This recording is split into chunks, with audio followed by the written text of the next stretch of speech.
Nosey Nancies is a true crime podcast based in Austin, Texas. If you are sensitive to any of the trigger words, this podcast may not be for you. Due to its graphic nature, listener discretion is advised. Oh, Nosey Nancies, tell us more. Murders, mysteries, and Texas lore. Tune in tight for the latest feat. Each episode is a killer treat.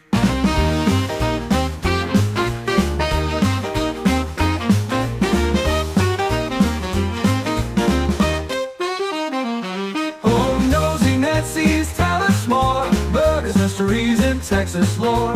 Tune in tight for the latest feat. Each episode is a killer treat. Okay. Hey, all you nosies. I'm Alequah. And I'm Jasmine, and welcome to Nosey Nancies Season 4, Episode 4? 4. 1, 2, 3, 4. Okay. Yeah. You're like Count Dracula on... Was that his name? The guy from Sesame Street? Count! 1. 2. The Count. 3. Oh, it was just the count? That was it? So. Yeah. Oh. Count cool. Okay. All right. You don't have to yell. I was on the internet today, as most people are, especially in my life. Yeah.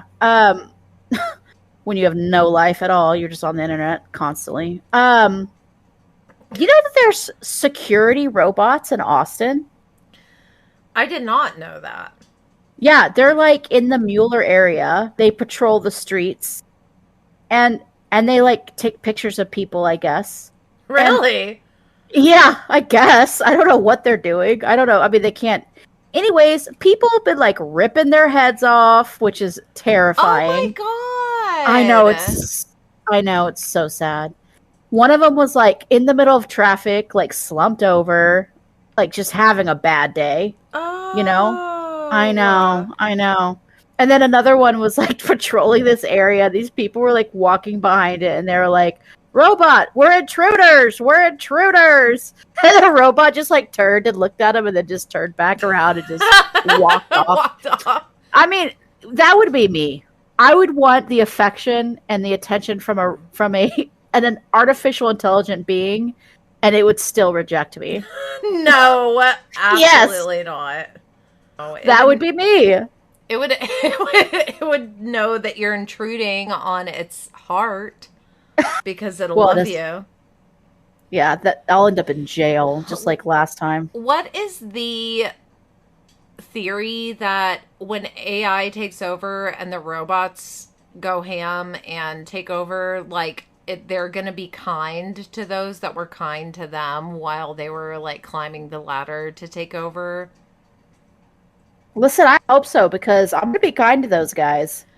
I am too. I think it's sad.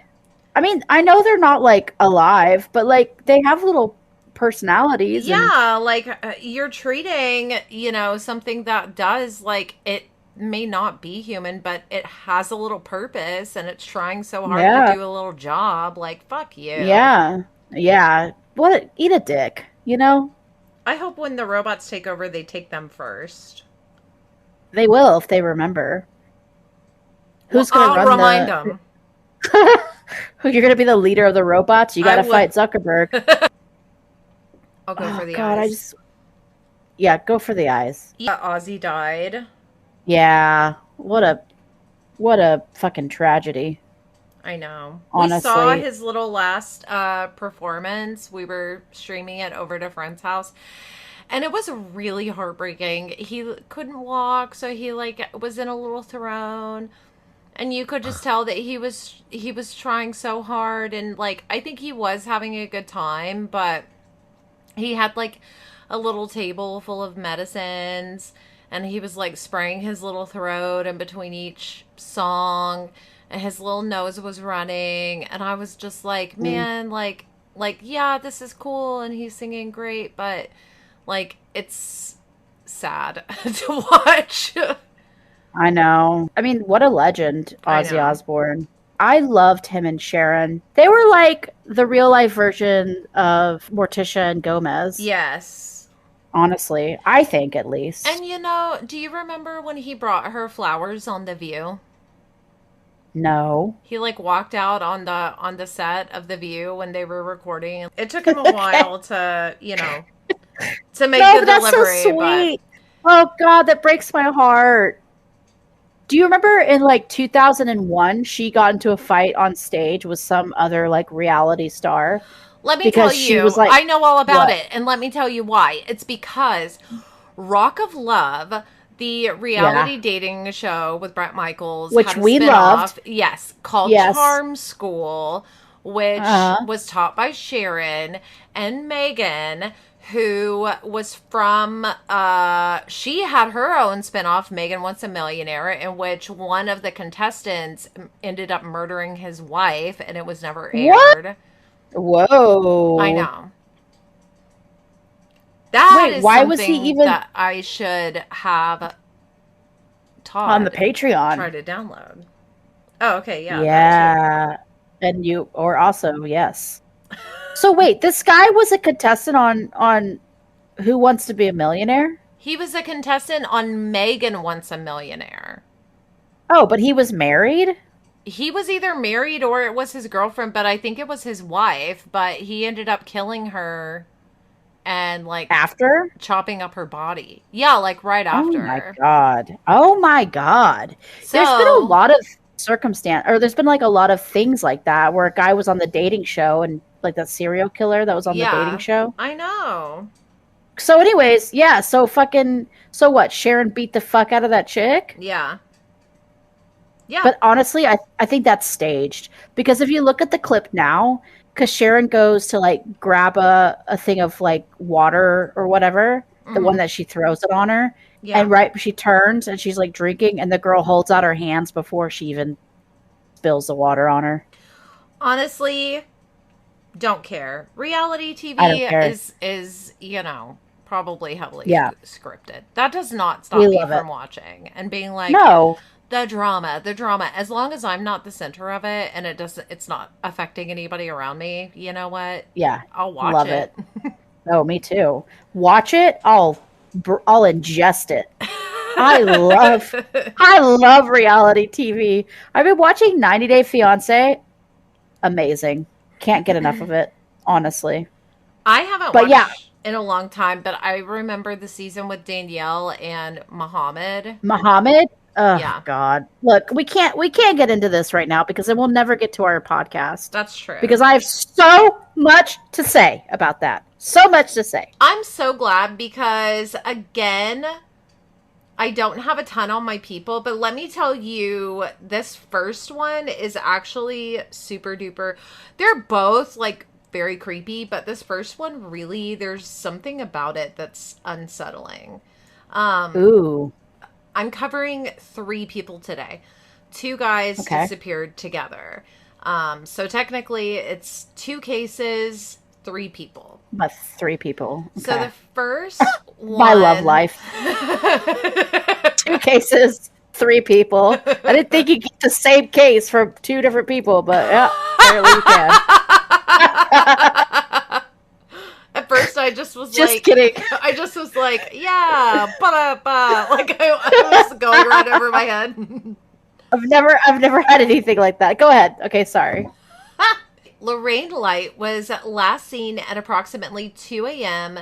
by being dropped off by her mother-in-law at her apartment on November 23rd in Spring, Texas. So, like, Thanksgiving Eve. Okay. Earlier that day, she had gone out, bought groceries for the upcoming Thanksgiving Day dinner, and then went out with some friends. The apartment that she lived in, she shared with her sister Cynthia. When Okay. Cynthia returned home later on that night, she saw that there were grocery bags on the floor and that a turkey was defrosting in the kitchen sink, but there was no sign of Lorraine. She played the little answering machine, and there was a message from someone saying that they were Lorraine, saying What? that they, as Lorraine, met someone and they were going to go to Mexico for a few days. Oh my God. So somebody kidnapped her and made her record that Yeah. message. Well, so Cynthia said that the voice didn't even sound like Lorraine at all, and that the caller referred to her as Cindy, which was not a nickname that Cynthia used. Okay. A bad impersonation saying that they met somebody and that they were going to go to Mexico for a few days. If that was the case, her sister would have known that already. Yeah. And using a Cindy, which she just kind of was like, who the fuck is that? Like she had never gone by Cindy. I wonder if Cynthia's she did that on purpose. maybe, or Lorraine, if she was being forced to record. Yes. Could be. Could be that Yeah. she was just trying to make it obvious that, she was in trouble. Yeah. Cynthia said, obviously, it's not like Lorraine to suddenly leave, especially at Thanksgiving, a family holiday. Oh, I got so confused. Okay, wait. So Lorraine is the girl that went missing. Lorraine is the one who went missing. And Cynthia is Cynthia, her sister that she but shared the Lorraine, apartment with. oh, but Lorraine called herself Cindy? Lorraine, when she left the voicemail, left it Oh, for Cynthia. for Cynthia and called Cynthia Cindy. And called Cynthia Cindy. Okay. All right. Okay. Sorry. I'm just very dumb. So thank you for that's okay. reiterating. It took me a second too to be like, who's who? What's happening here? When Lorraine missed the Thanksgiving Day dinner, Cynthia was already on it. She reported her missing right away. So here's where things get a little bizarre. Is, as far as I determined, I tried to look into it, and I cannot confirm whether or not she was dropped off at her apartment by her mother-in-law at 2 a.m. after spending the day with friends. Right. Whoa. Or if her mother-in-law dropped her off, which timeline-wise I think it makes sense. If her mother-in-law dropped her off in the afternoon after she went out and got groceries, hence the bags on the floor and the turkey in the sink, and then she went out with friends after that. I can't. Yeah, but if she would, I can't confirm which is which. But if she would have come out after, like if she would have gone out after that, she would have put her groceries away. Mm-hmm. Don't you think? Well, she never came back after going out with her friends.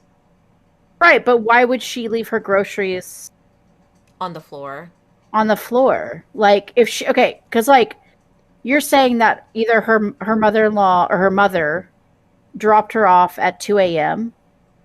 in the morning with groceries. So right? let me say this. Okay, so she gets reported missing in 1989 by her sister Cynthia. Okay. I should have said the year first, probably, but it was 1989. Yeah. It's a good year. I don't know. I was only 5. I don't know. And her husband, which Lorraine was married at the time to her husband, Mark, got divorced from Lorraine in 1990. So she's is missing, and her husband files for divorce. No, that's weird. That's weird. 6 years later, after she's missing, Lorraine's husband's father, so her ex-father-in-law, right, was allegedly making comments in a nightclub that no one would ever find Lorraine. 2 unnamed witnesses reported what they heard to Cynthia, who told the police about it, but apparently no action was taken, and the police report that Cynthia had filed about the incident has been lost, along with the rest of Cynthia's missing persons file. So they didn't even have a file going for Cynthia. Or for Lorraine, sorry. This is a common theme. This is a common theme for these 2 counties. I know. But like Okay. Wait. Let's back it up for a second. So Cynthia is Lorraine's sister, and at the time of Lorraine's disappearance, Cynthia and her were living together, and I'm Yes. assuming in an apartment, Yes. right? So Yes. she was already separated from her husband then? Well, I don't know the dynamics because I couldn't find whether Find or not they anything. all lived together in this Right, apartment. I did right. see that Lorraine and Cynthia shared the apartment together. It would seem like they would already been split up at that point because, like, why would they all be living in an apartment together? I don't. That doesn't make sense Well, for I me. mean, if it was like a roommate situation of like they're a couple and it just so happens that her sister lives there cuz I mean her mother-in-law dropped her off at some point during the day. Right. Okay. So, So maybe they were still. Well, they were probably still married, but I'm wondering if they were already separated at that I point. But maybe I guess we won't know. We can I only don't know. assume. Yeah, I don't know, but weird Okay. move to, Yeah. Well, all of it's divorce weird. your missing, Wife. wife right after she goes missing. Um Yeah. Foul play is suspected in Lorraine's case, and she left behind a 3-year-old daughter who is now an adult and still searching for answers in her mother's Ugh. case.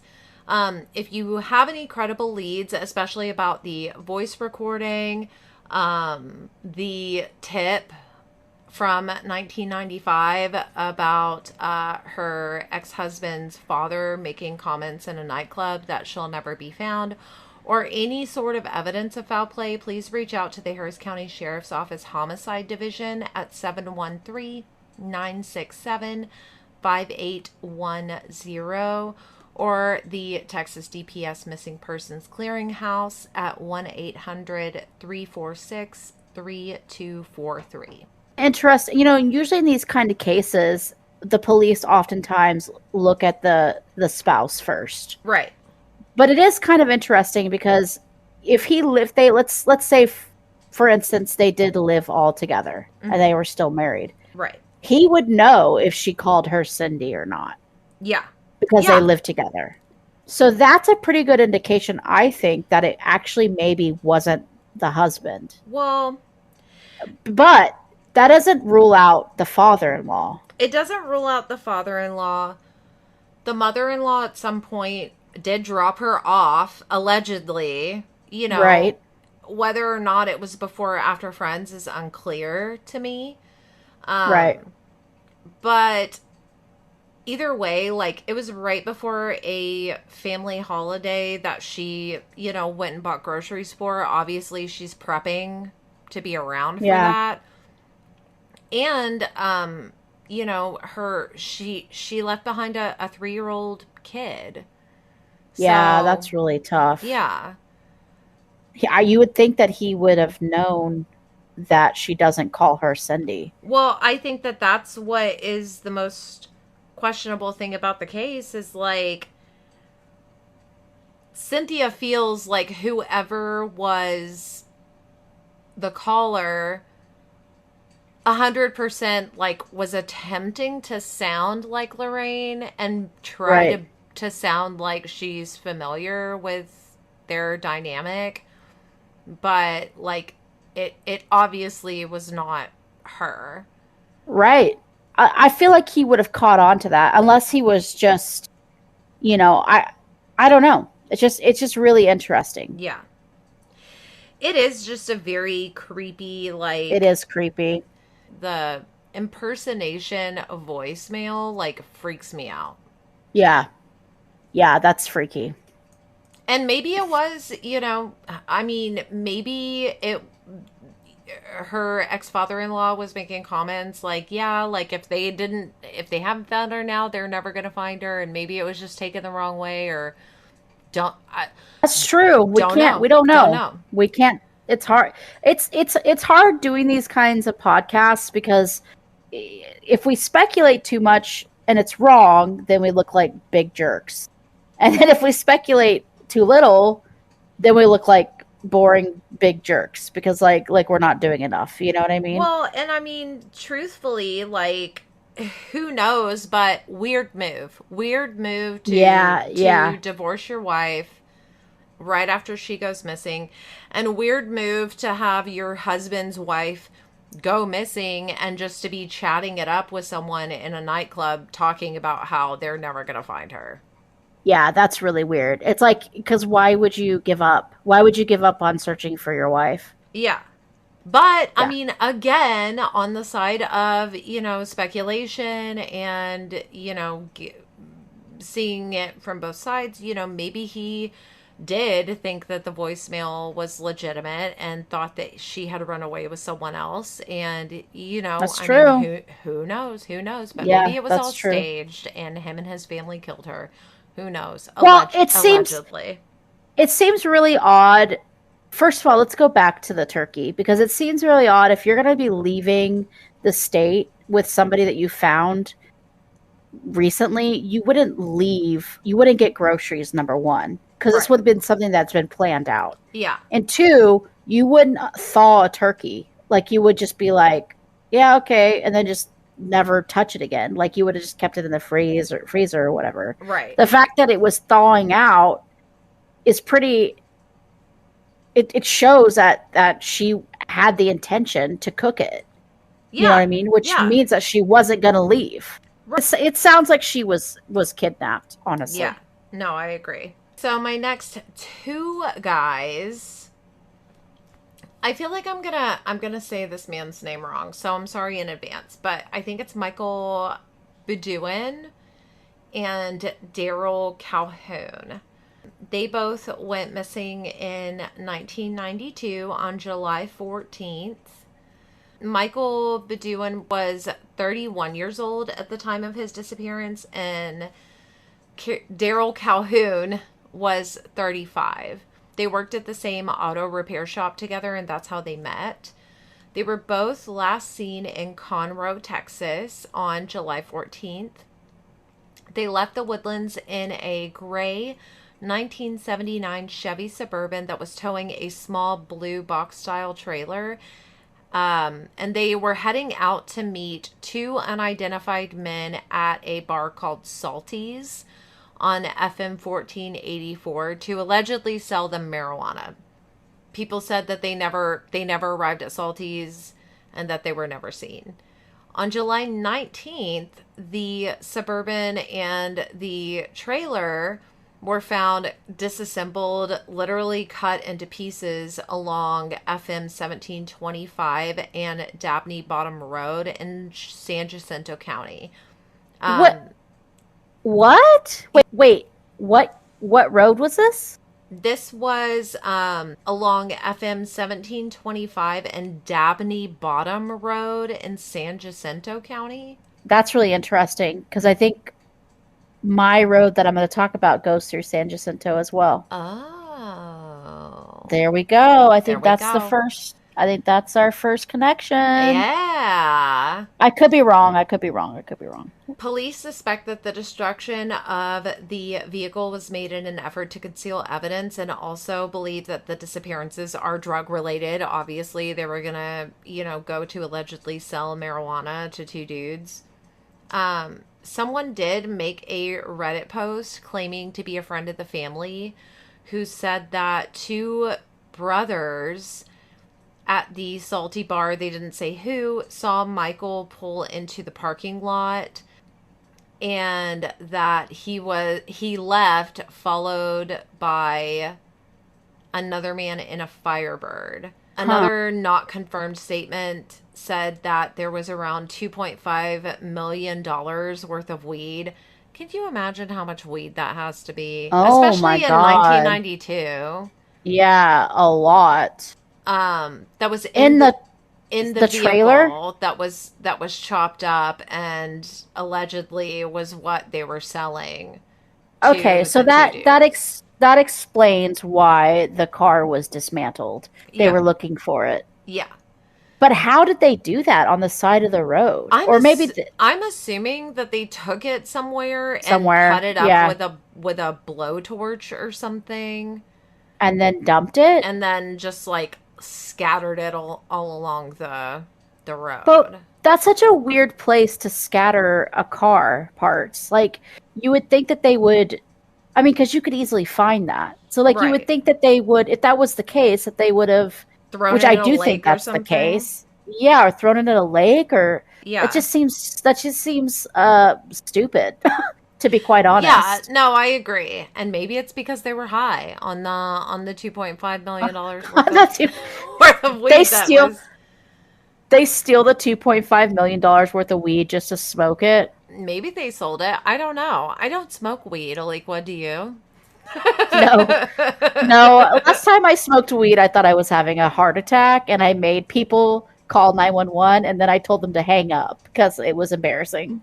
So yeah, no, I don't smoke weed anymore. I don't either because I will be laughing really hard and then I will get this feeling like I've been laughing for far too long.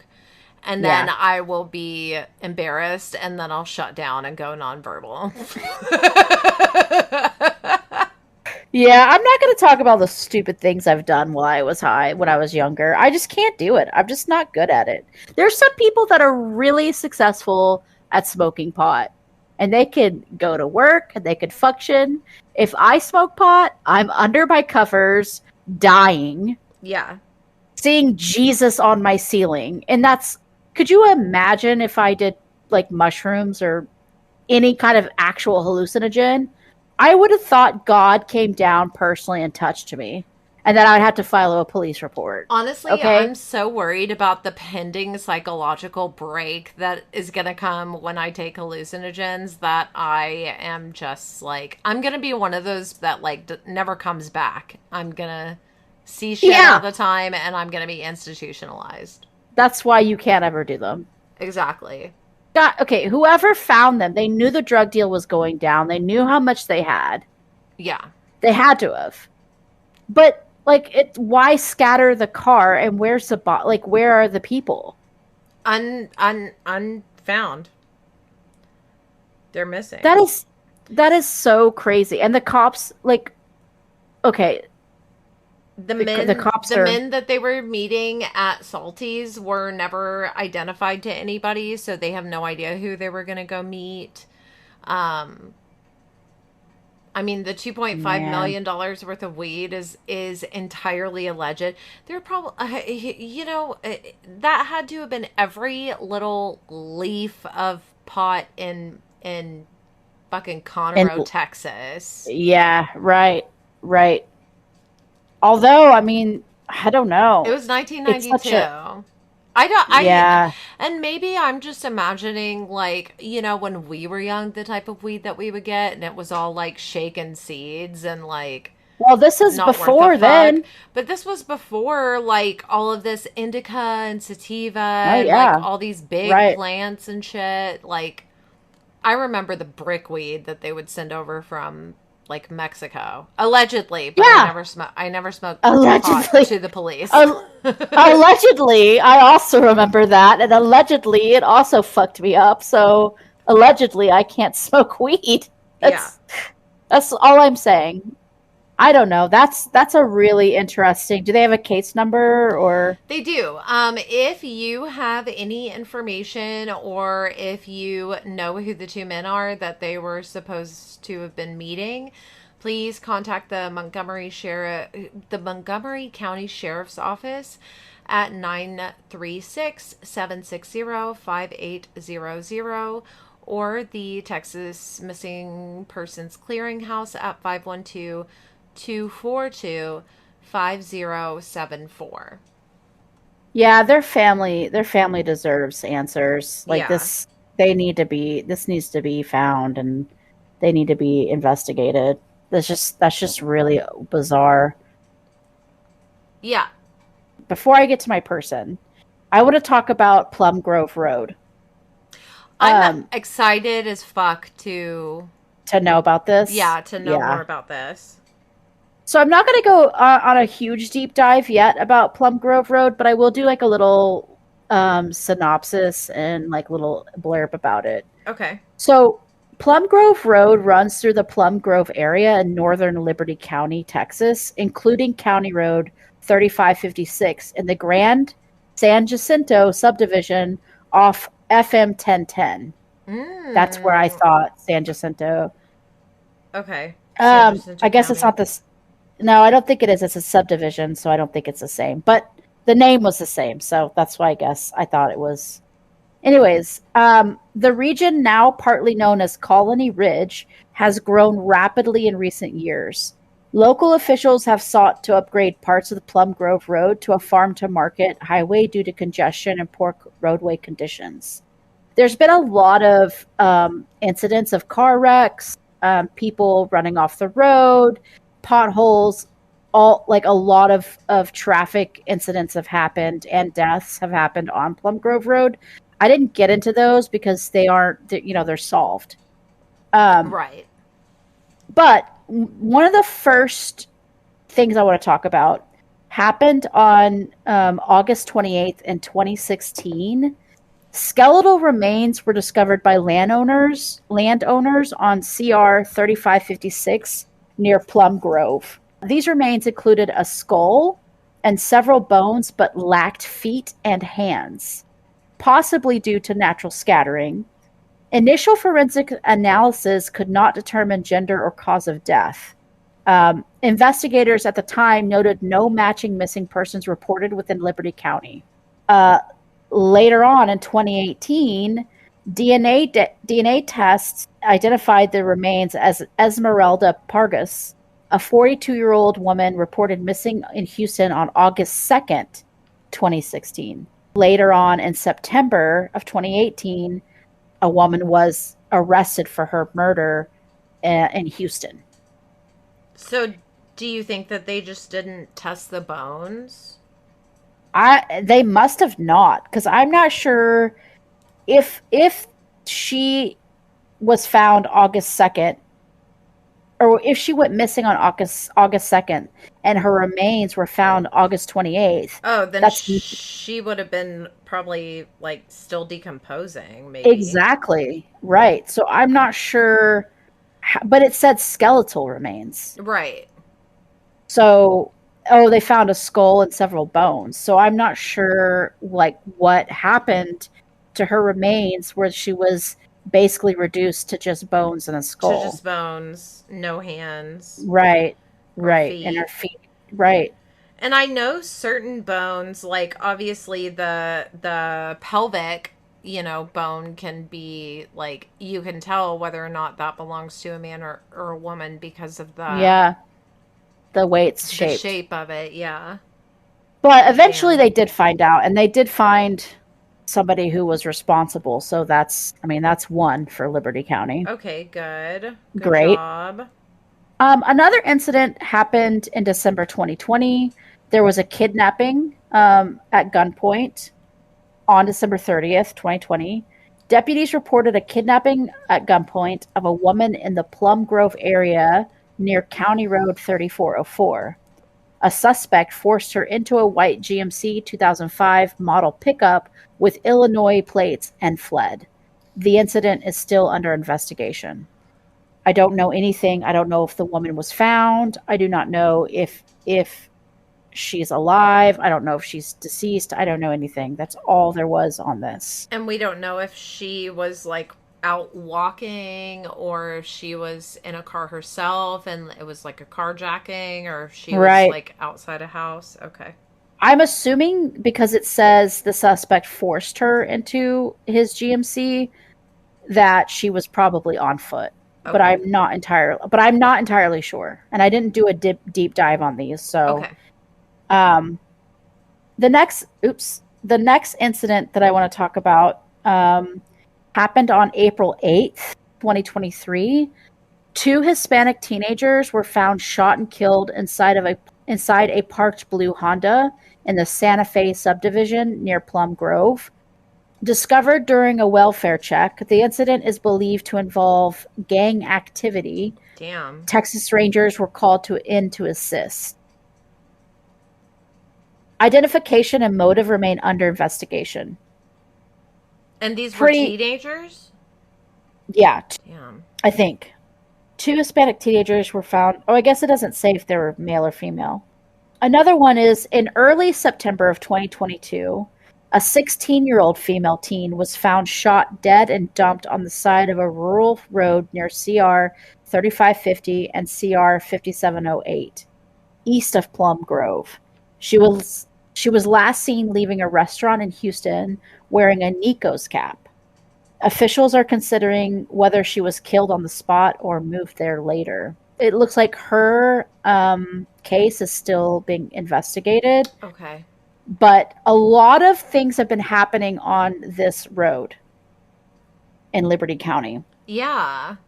That's a lot of like crime, especially against from what you've said so far, women and teens. Yeah.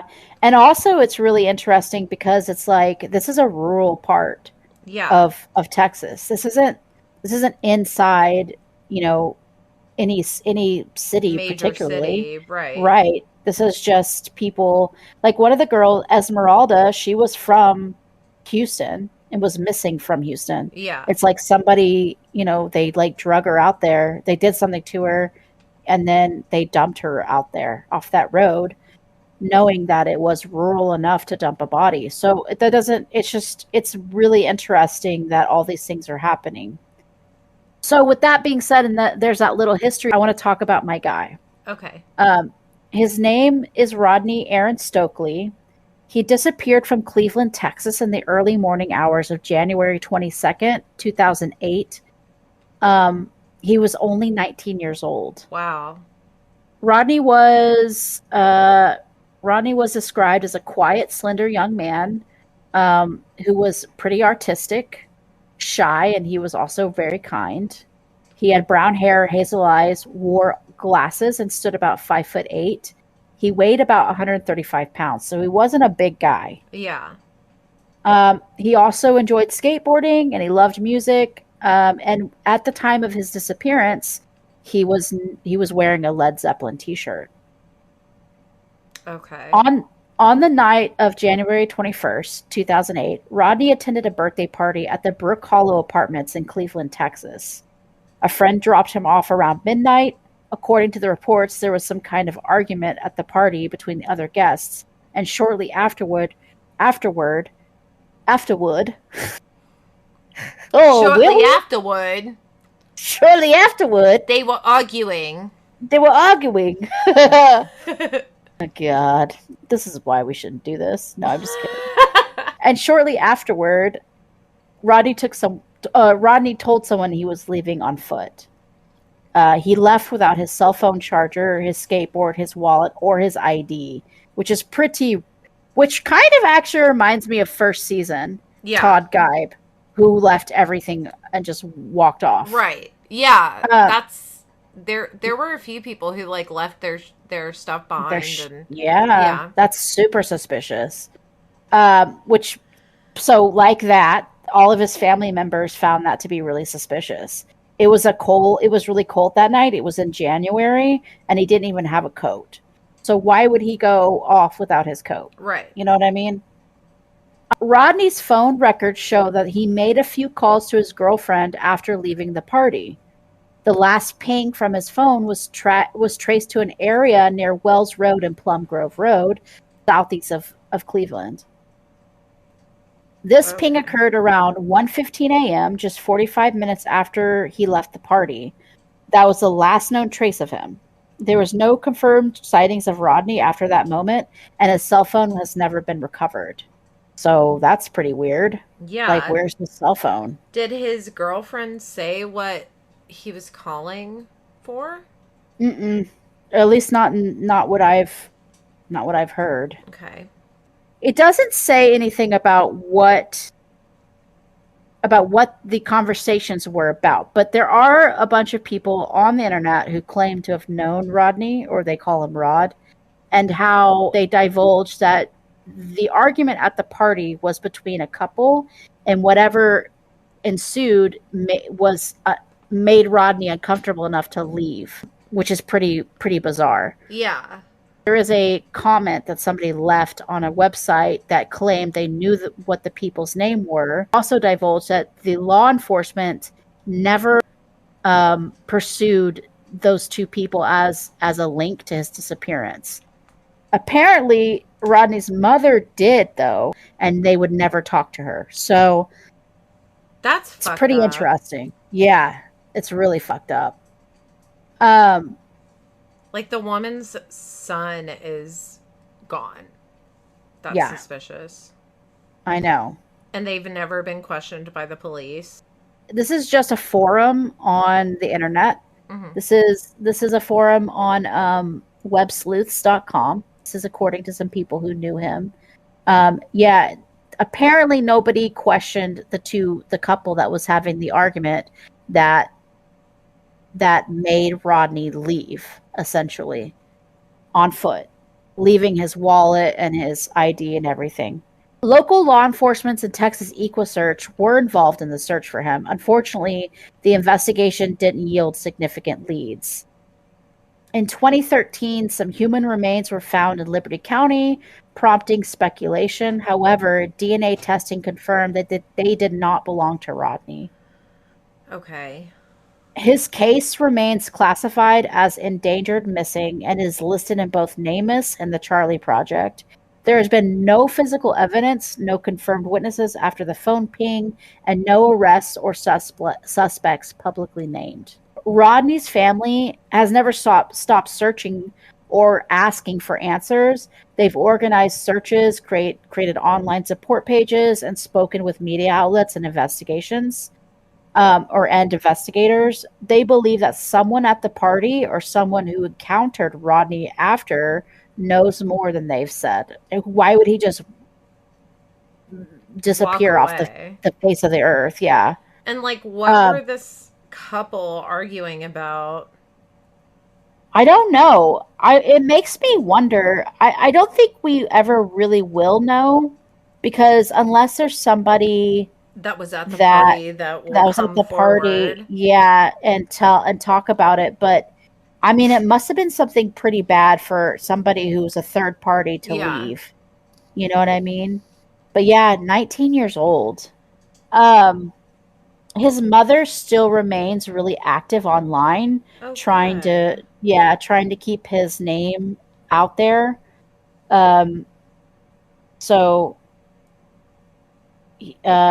She advocates still for renewed attention on the case. So it's really important that we do talk about this. Yeah, absolutely. There are a couple of theories. One of the theories is Rodney could have succumbed to the elements after wandering off, which he wasn't wearing a coat, but he had a cell phone, so he could have, called for help. He may have accepted a ride from someone willingly or unwillingly. I mean, this was Plum Grove Road, so we know that a lot of things have happened on that road. It seemed to be like a lot of bad news bears, people hanging around. There may have been foul play at the party or afterward, and someone covered it up. Some online users on forums like Web Sleuths believe that there may have been drugs or alcohol involved, or that he overheard something and became a target. Regardless, there's no hard evidence to support any of these theories, and these still just remain theories. As of 2025, Rodney Stokley is still missing. His case is cold, but it's not closed. Investigators, his family, and missing persons advocates hope that someone will eventually come forward. If you have any information about Rodney's disappearance, it's urged to contact Cleveland Police Department at 281-592-2622, the Texas Department of Public Safety Missing Persons Clearinghouse at 512-424-5074. His NamUs case is number MP 2050. This is just, for legal purposes, this is just speculation, but I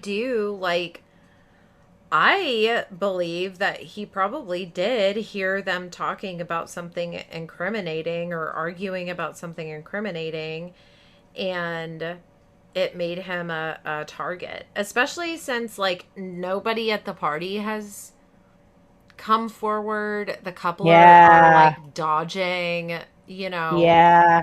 like Yeah. answering questions, and I mean, And maybe it wasn't something somebody said, maybe it was something somebody did, yeah, and he was like, I don't want to be part of that, yeah, and left, and maybe they were like afraid he was going to say something to the police. right, You know what I mean? I mean, it's not always about drugs. It could have yeah, been an act that somebody did. yeah, Um, could have been some, I mean, it was a party, so maybe somebody that nobody really knew was there, or some weird guy or something, yeah, ended up crashing the party, and maybe something bad happened. We don't know. We can only speculate for yeah, sure. yeah. But something happened. Something happened enough for this 19-year-old guy to leave his shit To become behind and get uncomfortable out. enough to like absolutely just fucking jump ship. Who knows if he really did leave that stuff behind? Yeah. How do we know that they didn't take it from him? How do we know Right. that they didn't take his wallet and his ID Yeah. and made him leave without it? Maybe they didn't know he had a cell phone. Maybe they kept it so that he wouldn't leave. Or maybe they tried to rob him, or we don't know. There's only speculation. We don't know. But anything could have happened, really. Right. Yeah. I mean, Plum Grove Road is obviously a treacherous area, and a lot of bad things happen on that road. So it could be that maybe he did leave because he was uncomfortable. Right. He left in a hurry, and somebody saw him walking in the early hours of the morning and picked him up and did something bad to him. Yeah. We don't, there could be so many scenarios. It does seem like, if he was suspecting that he was in trouble, you would think he would have mentioned that to his girlfriend. Right. Yeah, absolutely. So the fact that she hasn't come forward with any kind of information pertaining to that, or maybe she has and the cops are keeping that, because some things they just don't allow to be public knowledge. Right. And maybe that is For something like maybe investigative purposes. Yeah. Maybe she does. Maybe she did say but if that was the case, you would think that they would have a little bit more to go on, and Yeah. the case could have been closed already. So who knows? Honestly, it's a mystery. Damn. Well, I know that this is probably the longest episode we've done in a while. So I do want to go ahead and talk about this week's missing person. Okay. So this week's missing person is named Thomas Brown. He was last seen in Austin, Texas, about 5 months ago. He has also been reported missing in Albuquerque as well, because his car was found abandoned at a gas station in New Mexico. Okay. He does suffer from a mental illness. He could be going through a mental crisis. His brother, who I talked to briefly, said that he's probably lost a bunch of weight, but at the time of his disappearance, he's about 6 foot and 200 pounds. Oh, so damn. He could, he has, in the picture that I'm going to put on the internet or on our website, on our Instagram, he has a beard and he has glasses, and his brother wanted to reiterate that if he is out there, he's probably pretty scraggly looking, and his beard's probably unkept, and he suspects he's probably in a different looking than what he was whenever he left. His brother is very concerned for his well-being, and we want to get him home. So if you know his whereabouts, if you recognize him, please contact the Austin Police Department or the Albuquerque Police Department. The number for the Albuquerque Police Department is 505-924-6000. The Austin Police Department's missing persons division, if you do see him, number is 512-974-5250. Well, hopefully if somebody does see him, they'll be able to recognize him from the pictures circulating online, and I hope hopefully so he's doing because, okay. yeah, he's been missing for a while and he needs to come home. Yeah. All Well, right. I think that concludes our episode. I think so too. Cool. Ah! I What? got crumbs on my fucking keyboard. Oh shit. Oh my god, I'm a child. Um, Irresponsibility. the only kind of ability I have. All right. If if you do like our podcast, you can follow us on Instagram. It's Nosey Nancies. If you like our podcast, you can also follow us on Facebook or It's join our group. both our Nosey Nancies podcast. If you want to follow our TikTok, which we haven't really posted on there, it's also Nosey Nancy's podcast. If you have any concerns, questions, cases, missing people that you want to hear about, or if you want your person, your loved one, to be on our podcast, featured on our podcast, you can get us a hold of us through noseynancies@gmail.com. That's NOSEYNANCIS @gmail.com. You can also join our Patreon as well. We haven't That's posted an episode in a while, but I mean, look at us. Look at us right now. We're doing so good so on the good. podcast after our long Yes. hiatus. Yes. Being girly Yeah, girly pops. pops. So more Patreon content coming soon. Coming soon. Yeah, it's $5 to join to get exclusive content, but you can also join for free, and we sometimes put up clips that are free. So if you want, it's only $5 a month. That's less than a cup of coffee. I'm just saying. It's true. Coffee Do is you want like coffee? $10 now. Yeah. Do you want coffee or do you want us? Come on. Who's gonna wake you up better? Yeah. Me and Jasmine screaming in your ear? It's true. Or bland old coffee from Starbucks? Get it together. Seriously, question your choices. But you're making a good choice listening to this podcast. Yeah. All right. Well, we'll see you next time. We'll see you next time. Stay tuned. Ciao.